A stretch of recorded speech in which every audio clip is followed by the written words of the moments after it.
So, now what are we talking about? Oh, so after the dig was over, the story goes on. It was sad to leave Chowhish, but excavation time was over.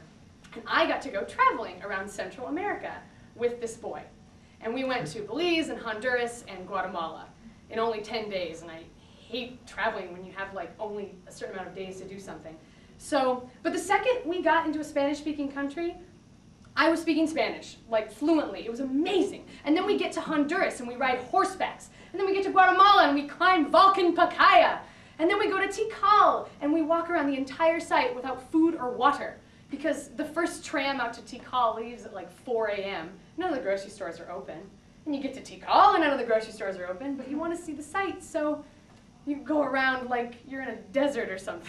But it's okay. So I was doing all these really strength-driven things, and I was like, when I'm in the States, where survival is easy, how am I going to exert this kind of endurance and skill and powerful womanness that I am doing in Central America?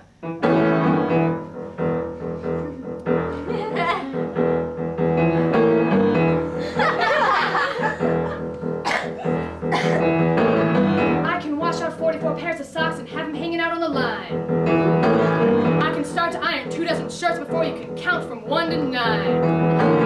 I can scrape up a great big dipper from the lodge when the drippings can. Throw the skillet, go out and do my shopping, be back before it melts in the pan, 'cause I'm a woman, W-O-M-A-N.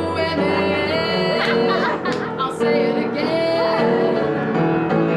I can rub and scrub till this whole house is shining like a dime. Feed the baby, grease the car, and powder my face at the same time. Get all dressed up and go out and swing till 4 a.m. and then lay down at 5, jump up at 6, and start all over again. 'Cause I'm a woman, W-O-M-A-N.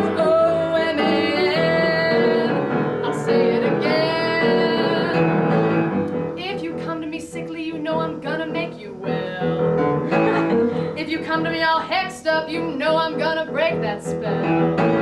If you come to me hungry, you know I'm gonna fill you full of grits. If it's loving you like, and I'll kiss you and give you the shivering bits, 'cause I'm a woman, W-O-M-A-N. I'll say it again.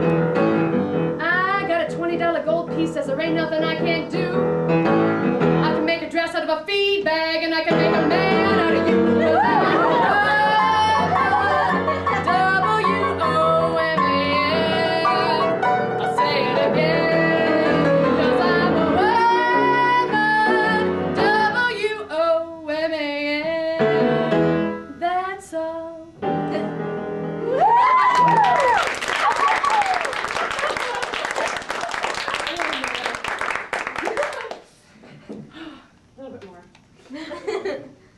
So I got to say my favorite thing of my travels was after this boy went home, I still had 10 or 20 days or something in Central America by myself.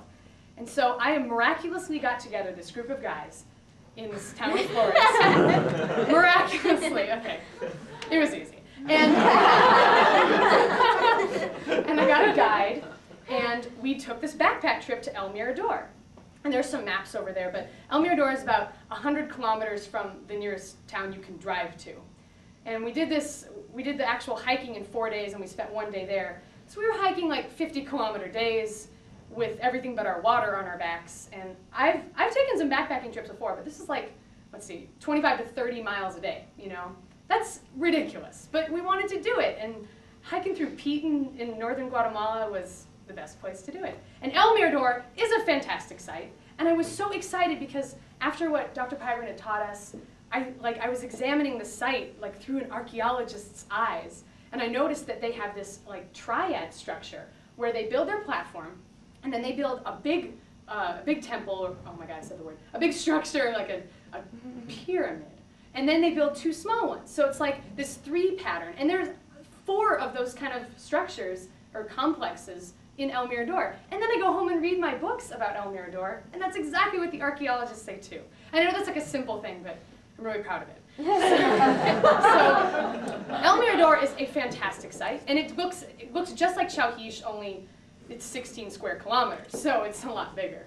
And it's pre-classic, so everything you find there is like the oldest of the old Maya, and it proves that early Maya were just as sophisticated and developed as, you know, the Maya that the Spanish met. And it's such an incredible site. And my favorite part was El Tigre, which is one of the largest structures in the Maya world, like mass-wise and height. And La Danta is the other one that's at El Mirador that's also like 71 kilometers high. I mean, it's just astronomical. So the first night we got to the site, we slept on top of El Tigre, which is, you know, I slept on structure 1 too. But like, and archaeologists have their opinions, but it's just like the most amazing place to be. You're up above the canopy, and there's just enough room for the 4 boys and me to sleep horizontal. Oh my God. Like sardines across. Oh, I'm in trouble. And it was the most beautiful sunset I ever saw, and the most memorable sunrise I've ever seen. And just, I mean, I wish everybody could have that kind of experience. And El Mirador is the perfect site because there's nobody there. Like, the day after we left is when the archaeologists came. I was kind of mad about because I wanted to talk to them and be like, I'm excavator too. But, oh well.